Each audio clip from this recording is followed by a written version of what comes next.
ചെറുപുഴ പാക്കഞ്ഞിക്കാട് നിയന്ത്രണം വിട്ട കാർ മറിഞ്ഞ് 2 പേർക്ക് പരിക്കേറ്റു. ചൊവ്വാഴ്ച ഉച്ചകഴിഞ്ഞ് 3 മണിയോടെയായിരുന്നു അപകടം.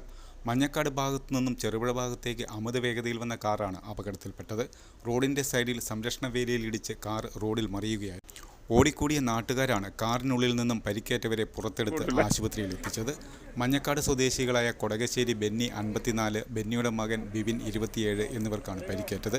ഇവരെ ചെറുപുഴ സഹകരണ ആശുപത്രിയിൽ പ്രവേശിപ്പിച്ചു. ചെറുപുഴ പോലീസ് സ്ഥലത്തെത്തി വാഹനം റോഡരികിലേക്ക് മാറ്റി.